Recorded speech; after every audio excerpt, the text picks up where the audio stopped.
आपने शायद इन भगवाधारियों को कई सारे सोशल मीडिया प्लेटफॉर्म पे देखा होगा। जब मैंने इनको सोशल मीडिया पर देखा तो मेरी रुचि हुई कि मैं जाके इन देवियों से बात करूं कि भाई आपने भगवा वस्त्र क्यों धारण कर रखा है और आप अयोध्या जी में क्यों आए हैं, अयोध्या धाम में आप क्यों आए हैं। क्योंकि बहुत सारे लोग जो हैं वो आप जैसे यंगस्टर्स हैं जो बार बार कहते हैं कि जो मंदिर जो है वो हमें खाने को तो देता नहीं है। आज सुबह सुबह ही मैं एक बहुत बड़ी पत्रकार को सुन रही थी और वो इस बात को कह रही थी कि राम मंदिर बन गया, सब कुछ हो गया, मतलब एक सरकास्टिक वे में बोल रही थी। तो आइए हम इन देवियों से बात करते हैं। आपका नाम क्या है? डॉक्टर साध्वी वाक्षी भारती। मैं माँ आशुतोषामृत जी की शिष्य हूँ। तो आप कितने साल पहले आपने अपने गुरु माँ को ज्वाइन किया? हमें माँ की अनुभूति 2 साल पहले हुई थी, फिर 6 मंथ्स लेटर, सो 1.5 साल हो गया माँ के सानिध्य में होते हुए। और ये भगवा वस्त्र आपने क्यों धारण किया है? ये भगवा वस्त्र जो है ना, ये साधारण नहीं है। ये जब एक पूर्ण सत्ता पूर्ण गुरु देती है, इसको ज्ञान की अग्नि कहा जाता है। ये जो भगवा होता है, I come from London, from the UK. वहाँ से हम साइकाइट्रिस्ट रह चुके हैं, साइकोलॉजिस्ट रह चुके हैं। I work for a government job quite high up. I used to sit with all kinds of people. Now I've come here and now I'm in Bhagwa. Bhagwa हमने इसीलिए ही धारण किया है क्योंकि जब हम इन चीज़ों से दूर थे, जहाँ हमें रिलीजन के बारे में, रियलाइजेशन ऑफ गॉड जैसे विवेकानंद ने कहा, इन चीज़ों के बारे में हमें नहीं पता था। हमारी बस ये इच्छा थी कि समाज की हम सेवा कर सकें, कि समाज को हम कुछ दे सकें, लोगों की जिसकी मेंटल हेल्थ है उनकी हेल्प कर सकें। ये चीज़ें गवर्नमेंट में जो लोग अनएम्प्लॉयड थे उनको सपोर्ट दे सके, ऐसा हमारा कार्य था। पर माँ ने हमारे जीवन में आके उन्होंने ऐसा दिव्य अनुभूति हमसे कराई। जब हम इंग्लैंड में थे, उनके दर्शन करके, अब यहाँ प्रत्यक्ष दर्शन की बात नहीं कर रहे हैं, she came to me and I realise कि यहाँ ज्ञान मिलता है, यहाँ ईश्वर के दर्शन कराए जाते हैं। फिर हम लखनऊ आए माँ के दर्शन करने। जब उनका दर्शन हुआ, माती भौतिक आँखों से हमें पता लगे बहुत दिव्य शक्ति हमारे आगे हैं, और उन्होंने फिर हमें ब्रह्म ज्ञान दिया, उस ईश्वर के दर्शन कराए। उन्होंने जब उस दर्शन कराए, हमें ऐसा मार्ग, सर्वश्रेष्ठ संन्यास का मार्ग दिया जिससे आप खुद का कल्याण भी करते हो पर आप समाज का कल्याण भी कर सकते हैं। आपकी उम्र कितनी होगी? 25-26 साल कितनी होगी मेरे ख्याल से? Just about, yes. इसके लगभग ही होगी। तो ये समय तो आपका गृहस्थ जीवन बसाने का है, ये सन्यासी आप क्यों बन गई हैं? गृहस्थ जीवन की जो आप बात कर रहे हैं ना, उसमें कुछ रखा नहीं है हमारे लिए, जस्ट फॉर मी, है ना। बाकियों की नहीं कह रही हूँ, मैं अपनी बात कह रही हूँ। क्योंकि जैसा जीवन हम जीना चाहते थे उसके लिए सही और सर्वश्रेष्ठ मार्ग है ये संन्यास। क्योंकि ये जो है कि सबकी डिसीजन है। भारत की संस्कृति ये थी, गुरुकुल में बच्चे पढ़ते थे और उसी से उनके आचरण से क्लियर हो जाता था, उनको फिर 2 रास्ते दिए जाते थे कि आप गृहस्थ में रहो या आप संन्यास में जाओ। पर गृहस्थ के जो भी नियम हैं उसको जब सही भांति में लोग फॉलो करेंगे तो उसका सही भक्ति होगा।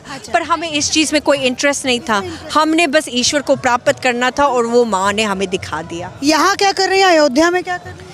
अयोध्या में हम आए हैं राम जी के प्राण प्रतिष्ठा के लिए, और राम जी का ये जो अयोध्या में वातावरण बनाया है, और हम इस मैसेज के साथ आए हैं सभी लोगों के समक्ष कि ईश्वर को देखा जाता है। और जब आपके जीवन में ऐसा गुरु आता है जो ईश्वर के दर्शन करा दे, तब आपके जीवन में परिवर्तन होता है, तभी राम राज होता है। ये जो बाहर से आप चीज़ें देख रहे हैं अच्छी हैं, पर ये इसीलिए हो रही हैं क्योंकि किसी ने कहाँ त्याग तपस्या की है और चाहा है। क्योंकि जब स्टडीज़ ने दिखाया है, if you smile and someone else, वो भी उसको भी स्माइल ऑटोमेटिकली होती है। ये एक बहुत सिंपल वाइब्रेशन है। आप जब बहुत ज़्यादा खुश हो और आप हमसे 25 माइल्स की दूरी पर रहते हैं, हम भी खुश होंगे। पता है क्यों? वाइब्रेशन का इतना बड़ा स्पंदन है। ये राम मंदिर, राम जी के प्राण प्रतिष्ठा से क्या वाइब्रेशन जनरेट होने वाली? बहुत पॉजिटिव वाइब्रेशन शुरू हो रही है क्योंकि लोगों को जीत लग रही है ना। क्योंकि अब हिंदू धर्म को तो पूरी तरह से ख़त्म किया था, यहाँ भी और विदेशों में भी, है ना। कि यहाँ कोई प्राउडली नहीं कह सकता था कि मैं सत्य सनातनी धर्म हूँ, आराम से कुछ और कह सकता था, पर वो चीज़ नहीं। क्योंकि लोगों ने बहुत भ्रांतियाँ और बहुत अज्ञानता और बहुत इग्नोरेंस लेकर के ही है इस चीज़ का। पर अब वो जाग गया है। जिस धरा पर राम जी का अवतरण हो गया वो ही भव्य है, और उसी के भूमि पर रहते रहते हम क्यों ना भव्य हुए उनके सानिध्य में। आपको लंदन याद नहीं आता है? लंदन को हमारी याद आ रही होंगी, पर हमें लंदन की याद नहीं आती। लंदन को अब हमारी याद आ रही होगी। और भी देवियां हैं, आप भी हैं, क्या नाम है आपका? Jai Shri Ram. My name is Saint Gabrielle and I'm a disciple of Her Holiness Master Shamli ji. Hindi बोल लेती हैं थोड़ा बहुत? No, I understand Hindi thanks to my Guru Ma's Kripa, but I speak English. तो आपको मालूम है यहाँ पर क्या हो रहा है, अयोध्या में क्या हो रहा है, मालूम है? Yes, of course. It's the sthapna of Lord Ram's Lalla Sarup's Murti. So that's what's happening on a physical level, right? But because I am very lucky to have received Brahma Gyan, the divine knowledge from my Guru Ma, Her Holiness Master Shamli ji, on an adhyatmic level, there's so much divine light that's happening here that we can't see with these two eyes. बहुत सारे लोग मेरे दर्शक नहीं समझ पाएंगे तो थोड़ा सा मैं स्विच कर जाती हूँ। आपका नाम? साध्वी प्रज्ञा भारती। सभी को जय श्री राम। गुरु माँ है हमारी परम पूजनीय माँ आशुतोषाम्बरी जी। अच्छा, आप लोगों को मतलब आप सभी लोगों ने संन्यास जो है वो मतलब ले रखा है, शादी ब्याह कभी कुछ नहीं करेंगे आप? अभी आप उनसे भी प्रश्न पूछ रहे थे कि गृहस्थ की एज है, हाँ, तो मैं सभी से प्रश्न करती हूँ इस चैनल के माध्यम से, आज आप टाटा बिरला अंबानी के पास भी जाएंगे या किसी गांव के व्यक्ति से भी जाके पूछेंगे? Because we meet a lot of people, हम बहुत से लोगों से मिलते हैं, कोई भी आज अपने जीवन में सुखी नहीं है और चिंतन नहीं है इस चीज़ पे कि हम सुखी क्यों नहीं है। गृहस्थ में क्या है, सभी ने सुना है ना कि स्वार्थ के रिश्ते हैं, क्योंकि it's a human nature. You expect something, आप एक्सपेक्ट करते हो कि सामने वाला ये करेगा तो मैं ये करूँगी। ऐसे रिश्ते में कभी सुख शांति नहीं हो सकती। सुख शांति और आनंद मात्र उस ईश्वर में है जो केवल लुटाने का सागर है, क्योंकि मनुष्य की प्रवृत्ति है केवल मिल जाए। यहाँ अयोध्या में आके कैसा लग रहा है? अयोध्या की धराधाम संपूर्णतः आनंदित है, पूरा वातावरण एकदम दिव्य है और सभी के भीतर इतना जोश और उत्साह दौड़ रहा है और वो आंतरिक अनुभूति हम सभी को यहाँ हो रही है इस समय। लोग तो कह रहे हैं कि राम मंदिर से कुछ होने जाने वाला है नहीं, ये तो बस दिखावा है और एक तरीके से आप कहिए तो बीजेपी का प्रचार एजेंडा है। कहने वाले तो बहुत कुछ कह रहे हैं, परंतु स्टेटमेंट्स तो बहुत सारी आ रही हैं। राम को ही काल्पनिक कह दिया है, ग्रंथ शास्त्रों को नकार दिया गया है, कोई कहता है भगवान मांसाहारी हैं। तो ऐसे लोगों के लिए मैं कहना चाहूँगी कि राम कथा जन जन में व्यापी, केवल वंचित हैं कुछ पापी, जिनके ज्ञान चक्षु फूटे हैं उन्हें राम लगते झूठे हैं। झुकलाते हैं राम के मर्म को, घायल कर रहे हैं धर्म को, आस्था के प्रति निर्मोही है, सबके सब हरिहर द्रोही हैं। जो करते राम की निंदा है वो कैसे अब तक जिंदा हैं। ऐसे राम द्रोहियों को पढ़ने अब गरुड़ पुराण दे, राम हुए हैं और कितने प्रमाण दे। क्या बात है, क्या बात है, बहुत खूबसूरत, बहुत खूबसूरत आपने कहा। थोड़ा सा मैं उन लोगों को भी जवाब चाहती हूँ आपके तरफ से मिले जो लोग कहते हैं कि जी राम मंदिर बन गया, मतलब सरकास्टिक वे में कहते हैं राम मंदिर बन गया सब कुछ हो गया, देश की अर्थव्यवस्था जाए मतलब चूल्हे में जाए उससे कोई फ़र्क नहीं पड़ता, लेकिन राम मंदिर बन गया सब कुछ हो गया। तो क्या कहोगे ऐसे लोगों को? उन लोगों को कहूँगी कि चाहे सरकास्टिक वे में ही सही, आप बहुत बड़ी बात बोल रहे हैं कि राम मंदिर बन गया सब कुछ हो गया, क्योंकि प्रभु का धरा पे अवतरण हो चुका है, वो तो सदा सदा है, आदि अनंत है। परंतु यह बाहरी बस एक संकेत है उन लोगों के लिए जिनको समझ नहीं आ रहा है। ये बाहरी मूर्ति मात्र संकेत है, वो सब समझ जाएं, उनको समझाने के लिए कि जैसा भी कहा कि जिनके ज्ञान चक्षु फूटे हैं, जो आंतरिक रूप से राम को मानते नहीं है, जानते नहीं है, वो स्टेटमेंट्स दे रहे हैं। भगवान अब भी अंत तक आके चेता रहे हैं कि देख मैं आ गया हूँ, अब जागृत हो, धर्म की स्थापना का समय है, अधर्म के विनाश का समय है। तो उन लोगों से कहूँगी कि राम आ गए हैं, कार्य हो गया है। आप सरकास्टिक वे में ही सही, आप सही कह रहे हो कि आत्मा आपकी बता रही है कि अब कुछ नहीं होने वाला, अब धर्म स्थापित होगा ही होगा और रावण जैसे पापियों का नाश होना ही होना। रावण जैसे पापी किसको कह रही हैं? जो भी लोग हमारे धर्म के अगेंस्ट हैं, चाहे वो कोई भी हो, सबके लिए है। जो धर्म के विरोध है, जो भी सत्य के मार्ग पे नहीं है, वो सभी पापी हैं, क्योंकि सबसे बड़ा पाप है अपने धर्म का विरोध करना। And what is dharma actually? Religion is the realisation of God. Swami Vivekananda ने कहा कि धर्म ईश्वर की प्रत्यक्ष अनुभूति है। अगर आपने वो नहीं किया तो आप धार्मिक नहीं हैं, और आप ईश्वर को ही नकार रहे हैं तो सबसे बड़े अधर्मी आप स्वयं हैं। फर्राटेदार अंग्रेजी ये बोल रही हैं, और आप ये समझिए उन लोगों को ये जवाब है जो लोग कहते थे कि सन्यासी वो लोग बनते हैं जो लोग कुछ भी नहीं करते, अपने जीवन में असफल हो जाते हैं तो सन्यासी बनते हैं। इस तरीके से जब हिंदू धर्म का अप्रचार होता है, हिंदू धर्म को इस तरीके से बोला जाता है, तो आप सारी जो यंग पीढ़ी है वो क्या सोचती है? मैं आपके पास भी आऊँगा। तो हम ये क्या सोच रहे हैं कि ये this is false, this is not true at all, because the thing is ये जो साइंस है जो हम आज मानते हैं, भगवान को नहीं मानते, साइंस को जो मानते हैं, इसको हिंदी में विज्ञान कहते हैं, वो विज्ञान, वो परम विज्ञान, वो सिर्फ ईश्वर दर्शन से, वो अध्यात्म से ही आया है। This is the reason why when the British came here, यहाँ जब वो आए थे, ब्रिटिश राज हुआ था, उन्होंने यहाँ अध्यात्म की नींव देखी थी, उसको चुराकर इसीलिए यूके लंदन में तरक्की हो रही है। क्यों? क्योंकि उन्होंने यहाँ के तत्वों को चुराकर वहाँ जाके उन चीज़ों को स्थापित किया और यहाँ हमें ये बता दिया कि कुछ नहीं है। अच्छा, आप क्या बोलोगे? आपको तो हिंदी जी। आती नहीं, तो थोड़ा सा वो करना पड़ेगा। हाँ जी।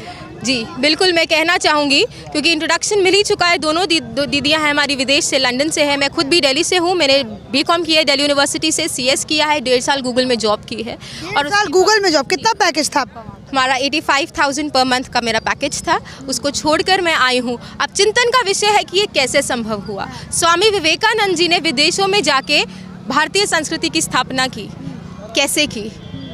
क्वेश्चन, बहुत बड़ा क्वेश्चन मार्क है। इसका जवाब है उनके सतगुरु रामकृष्ण परमहंस जी। जब उनके जीवन में वो आए और उन्होंने उनका ईश्वर का दर्शन कराया, तो वो एक्चुअल जो जागृति है वो उनके भीतर हुई। उनको समझ आया कि ये जो मेरा यंगस्टर हूँ, मैं युवा हूँ, ये युवा मैं इसलिए नहीं हूँ कि इधर उधर जाऊँ, कमाऊँ, रोटी खाऊँ, मेरा यहाँ तक लक्ष्य नहीं है। मेरा लक्ष्य है उस ईश्वर की प्राप्ति जो हम सबका है। तो इसलिए स्वामी विवेकानंद जी के पीछे उनके गुरु का हाथ था, तब जाके वो भगवाधारी कहलाए और इस भगवा की पवित्रता को उन्होंने जाना है। और हमने भी अपने गुरु माँ परम पूजनीय माँ आशुतोष शामरी जी के सानिध्य में इस भगवा की पवित्रता को जाना है और ईश्वर का दर्शन माँ ने कराया है हम सभी के अंतर्घट में। तभी आज सब कुछ छोड़ छाड़ के हम आए हैं। ये प्रश्न बहुत लोगों का होता है, फर्स्ट क्वेश्चन जो भी हमसे मिलता है यही होता है कि सब कुछ आपने छोड़ छाड़ के ये कैसे संभव हुआ? तो एक ही जवाब है कि जिनके शिष्य ऐसे हैं तो उनके गुरु कैसे होंगे? इसमें गुरु की महिमा है, हम लोगों की नहीं। अच्छा, आपको मन नहीं करता कि मैं भी मतलब उस तरीके से रहूं, अलग अलग कपड़े पहनूं, थोड़ा अपने बालों में मैं अच्छे से वो करूं, थोड़ा अपनी खूबसूरती को निखारूं?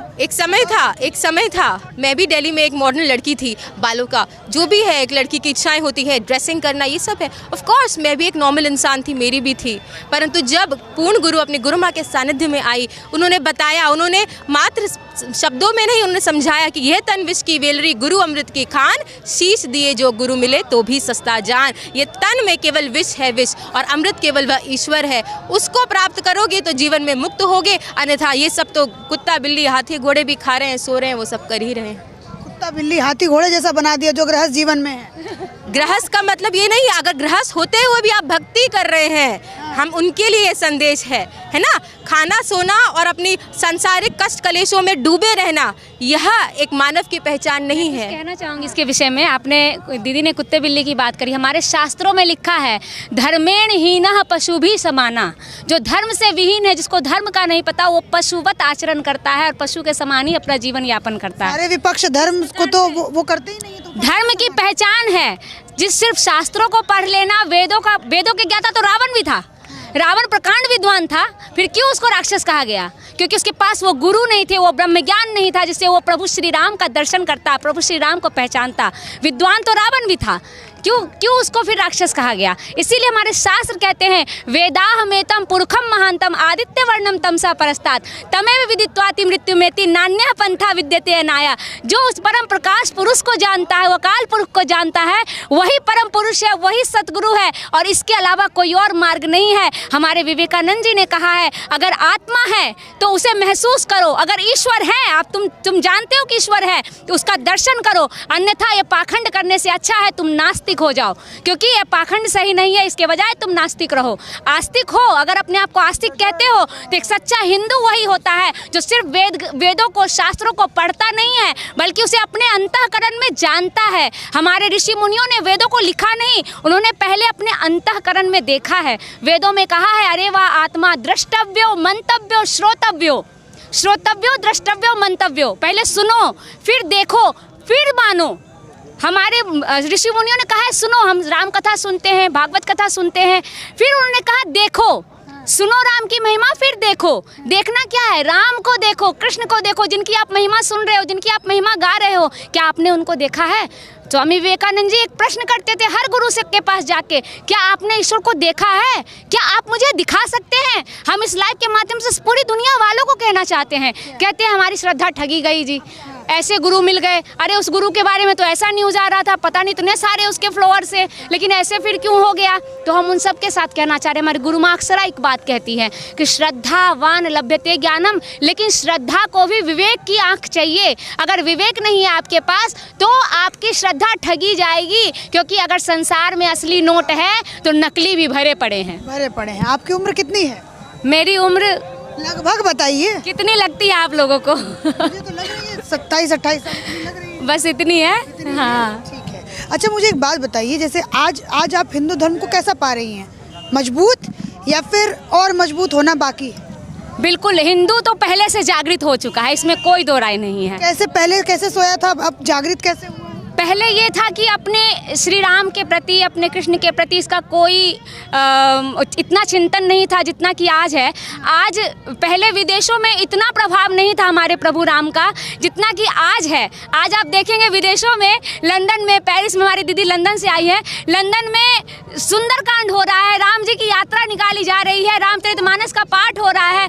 जिस आईफिल टावर जो है वहाँ पर, उस आईफिल टावर पे लोग प्रपोज करने जाते थे, अपने प्यार की नगमे गाते थे, वहाँ पर आज सुंदरकांड का पाठ हो रहा है, वहाँ से शोभा यात्रा निकाली जा रही है। ये बहुत बड़ा चमत्कार है आज के युग का। हम ये बस युवाओं से, खासकर अपने युवाओं से कहना चाहते हैं, क्योंकि हमारे भगवान श्री राम युवा थे जिन्होंने रावण का वध किया, भगवान श्री कृष्ण युवा थे जिन्होंने कितने जरासंध जैसे कितने राक्षसों का वध किया, जो भागीरथ थे जिन्होंने गंगा को धरती पर लेकर आए वो युवा थे, विवेकानंद जी युवा थे, सभी लोग युवा थे, जो भारत की संस्कृति को विदेशों में जाके उनका झंडा लहराया। तो उन युवाओं से मैं 2 लाइन कहना चाहूँगी। मेरी गुरु माँ अक्सर ये बात कहती है कि युवा हो तुम तो फौलादी जरा हिम्मत जुटा लो, युवा हो तुम तो फौलादी जरा हिम्मत जुटा लो, असुरता के विषैले सर्प का फन कुचल डालो, है यौवन धन्य गर कर दे प्रचंड प्रहार इन पर, है गुरुवर साथ रख विश्वास बढ़ चल सत्य पथ पर। और सत्य का मार्ग है, धर्म का मार्ग है वो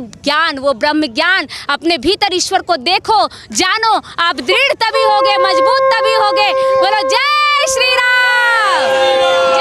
शंख भी बज गया यहाँ पर।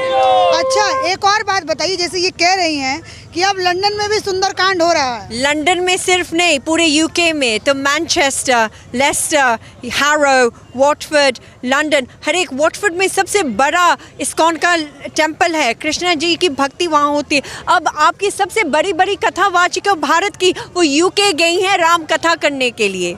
हाँ, तो वहाँ की संगत राम जी की प्रतीक्षा कर रही है, तो यहाँ की भूमि से उन्होंने साधवियों को बुला लिया, राम कथावाचकों को बुला लिया है, और वहाँ सब कुछ और सुंदरकांड हो रहे हैं। ये यहाँ से वहाँ जा रहे हैं विदेशों में कथावाचक, मतलब वहाँ पे राम जी का रस फैलाने, और यहाँ के बहुत सारे ऐसे लोग हैं जो कहते हैं कि राम तो क्या फ़ायदा ये सब इतना खर्चा, फिजूल खर्ची करने से। क्या राम जी ने अपना पूरा स्वर्ग छोड़कर हमारे लिए अपने लेवल, हमारे लेवल पर आके इस धरा पर जन्म ले लिया।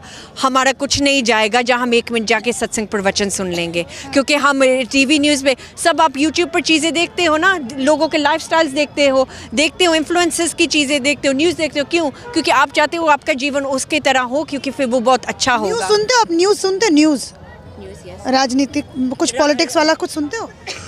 यूके का पता है, यहाँ का थोड़ा बहुत समझ आ रहा है, क्योंकि जब भी समझ के बारे है, यहाँ के राम जी को उन्होंने एक राजनीति का एक मोहरा बना लिया है। किसने बोला ये? बोला नहीं, हमें देखने को मिल रहा है। अब लोगों के प्रश्नों से ये पता लग रहा है कि ये होना चाहिए, नहीं होना चाहिए, नहीं चाहिए। पर बहुत सिंपल बात है, राम जी इस धरा पर आ गए, धरा उसी की है, उसने जहाँ जन्म लिया उसकी मंदिर स्थापना होने में क्या दिक्कत है? कोई दिक्कत ही नहीं है। जो कह रहे हैं कि पॉलिटिकल एजेंडा बना करके वो गलत मतलब बोल रहे हैं, पॉलिटिकल एजेंडा इसमें क्या हो सकता है? आप राजनीति से क्या रहे हो? वो तो सिर्फ लॉजिस्टिक्स कर सकते, वो धर्म थोड़ी कर सकते हैं। आप तो राजनीतिक लोगों के पास जाके ईश्वर को मांग रहे हो, तो यहाँ आप ही गलत कर रहे हो। आपको राम चाहिए तो आप भगवाधारियों के पास आइए, आपको राम चाहिए साधु समाज के पास जाइए, पूर्ण गुरु के पास जाइए, वो ही जाके उनको बताते कि ये चीज़ ऐसे करनी है, वो चीज़ ऐसे करनी है। और जहाँ आप पॉलिटिक्स की बात कर रहे हो, ये नहीं है। जो भी राम जी के लिए आगे बढ़ रहा है, सेवा कर रहा है, अच्छा कार्य कर रहा है, उसका सपोर्ट करना ही चाहिए। जो भी हो, एक साधारण इंसान भी अच्छा कर्म कर रहा, उसका भी सपोर्ट करना चाहिए। अच्छा, आप लोग जैसे वहाँ विदेश में आप लोग रहे हो, तो मैं एक सवाल जैसे वैसे पूछना चाहती हूँ कि यहाँ पे बड़े सारे ऐसे मीडिया हाउस के पत्रकार हैं जो कह रहे हैं कि राम मंदिर से खाने को नहीं मिलेगा, ना ही आपको अस्पताल मिलेगा। तो ये आपका तर्क, क्योंकि आप उस भूमि धर्म में भी रह के आए हो जहाँ पर धर्म का मतलब क्या होता है किसी को नहीं पता, यंगस्टर्स अपने ही माहौल में ढले रहते हैं, तो क्या बोलोगे आप इस पर? तो इसका ये मतलब है कि लोगों को ये चीज़ समझ नहीं आई। यूके आप देखो बहुत महंगा है, वहाँ हर एक मंदिर में लंगर होता है, हर एक मंदिर में, हर एक गुरुद्वारे में, हर एक जहाँ वहाँ होता है, लंगर होता है। मंदिर और धर्म जो है वो ज़रूरी होता है कि आज के ज़माने में? मंदिर ज़रूरी है, धर्म क्यों नहीं ज़रूरी? धर्म का मतलब होता है राइचियसनेस, और उसी चीज़ को प्रोटेक्ट किया था हमारे राम ने। धर्म की प्रोटेक्शन उसने कर्म से किया था। आप एक्शन लोगे तो ही आपका धर्म सुरक्षित होगा।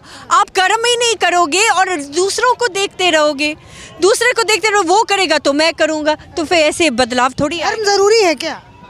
धर्म सर्वस्व है, धर्म ही कर्म है। अगर धर्म का अर्थ होता है धारण करना, और धारण करने योग्य कौन है? केवल वह ईश्वर। तभी तो विवेकानंद जी ने संदेश दिया ना कि धर्म क्या है। लोग धर्म की अलग अलग डेफिनेशंस दे रहे हैं, ये धर्म वो धर्म।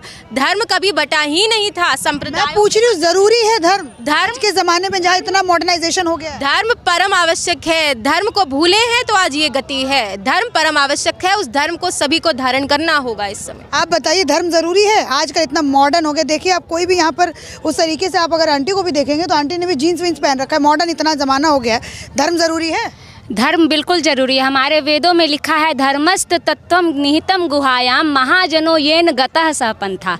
जिस पंथ पे चलकर हमारे संत महापुरुष गए हैं वही पंथ सर्वस्व है और वही पंथ सत्य है। उसी पंथ को हमने छोड़ा है तो अधर्म बढ़ गया है, और जब अधर्म बढ़ता है, कहते हैं धर्म का जब लोप होकर पाप में संसार होता है, दुखी दीन जनों पर जब घोर अत्याचार होता है, ब्राह्मण गौ संत पर जब हाहाकार होता है, तभी इस धराधाम पर प्रभु का अवतार होता है। और इस धर्म पे आज अधर्म का साम्राज्य बढ़ा है, अधर्म का साम्राज्य बढ़ा है। इसीलिए मानव समाज भ्रमित हो गया है। आज सच्चे संत को पहचानना मुश्किल हो गया है। वेदों पे ध्यान नहीं है, हमारे शास्त्रों पे ध्यान। राम जी के आने से क्या लगता है धर्म मजबूत होगा? और बिल्कुल मजबूत होगा। अयोध्या में प्रभु राम आए तभी तो राम राज्य आया है। उसके पहले तो सभी अयोध्या मृत समान हो गई थी। दशरथ जी की मृत्यु हो गई, सारी अयोध्या शोकमय हो गई थी। लेकिन जब प्रभु राम आए उसके बाद दिवाली मनाई गई, खुशियां मनाई गई। और हमारे प्रभु राम भी आए हैं और फिर अभी सबके भीतर दिवाली आएगी, सबके। लेकिन प्रभु श्री राम सिर्फ बाहर के मूर्तियों में स्थापित करने के लिए नहीं है। हमारे संतों महापुरुषों ने कहा है ब्रह्म सत्यम जगन मिथ्या, वही एक सत्य है। और प्रभु श्री राम को अपने अंतर्घट में जानो। अर्जुन तो बाहर श्री कृष्ण का सानिध्य प्राप्त कर रहे थे, लेकिन भगवान श्री कृष्ण को क्यों जरूरत पड़ी ज्ञान देने की, अर्जुन को अपना विराट स्वरूप दिखाने के लिए? क्योंकि अगर आप धर्म की लड़ाई करना चाहते हो, अगर आप चाहते हो धर्म का साम्राज्य खत्म हो, तो आपको अपने भीतर श्री राम की मूर्ति, श्री राम को स्थापित करना पड़ेगा। भक्तों ने कहा जानी जानी रे राजा राम की कहानी, तो इसके लिए आपको एक पूर्ण सदगुरु का सानिध्य प्राप्त करना पड़ेगा, तभी हम राम जी को जान पाएंगे। आपसे तो कुछ भी बातचीत नहीं हुई, बस आखिरी प्रश्न पूछ लेती हूँ, कैसा लग रहा है अयोध्या में?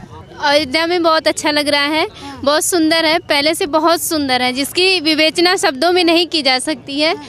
आज के समय में अयोध्या बहुत अच्छी है। देवियों से बात करते करते मैं भूल गई पुरुष को, कैसा लग रहा है? बहुत ही अच्छा, एकदम दिव्य और अलौकिक है। अर्थ से फर्श पे आज लग रहा अयोध्या है, एक काया पलट हो चुका है अयोध्या का। तो यहीं के हैं, भारत के? कहाँ के रहने वाले हैं? मैं ही अयोध्या से हूँ। अयोध्या से हैं?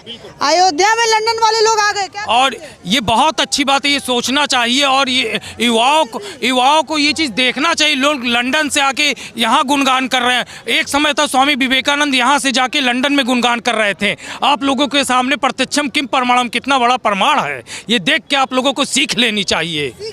जी, जो कह रहे हैं कि कुछ नहीं होना राम मंदिर से, उनको भी थोड़ा सा। राम मंदिर से कुछ नहीं होना। राम मंदिर तो एक इतना बड़ा मैसेज है उनके लिए कि आज से ही उनकी होश और नींद उड़ गई है। शायद वो डिप्रेशन की नींद की गोली खा के सोने लगे हैं अभी से ही। तो ये मैंने युवाओं से, रुक जा भैया 2 मिनट, थोड़ा सा आउटरो बोल लूँ उसके बाद आ जाना, कोई ज़रूरी थोड़ी ना भाग जाएंगी दीदियाँ। ये मैंने आपको यहाँ पे नव पीढ़ी जो है उनसे बात करके दिखाया कि धर्म कितना और क्यों ज़रूरी है, और क्या हमें सिर्फ राम जी को मूर्तियों में देखना चाहिए कि उनको अपने अंतरात्मा में भी बसाना चाहिए। तो ये कोई ऐसी वैसी लड़कियाँ नहीं है भैया, देखा जाए तो ये लंदन से आई हैं, ये दिल्ली में ये गूगल में जॉब कर चुकी हैं, इनके पैकेज अच्छा खासा था, तो ये सब कुछ छोड़ करके एक कहिए तो धर्म के रास्ते पे चल के और लोगों को सीख देने के लिए ये काम ये कर रही हैं। और आप ये देखिए जितने भी यंगस्टर्स देख रहे हैं, मैं आशा करूँगी कि आप लोग 2-4 बातें जो है यहाँ से जितने भी लोग सुन रहे थे लेके ज़रूर जाएँ। इसी के साथ धन्यवाद।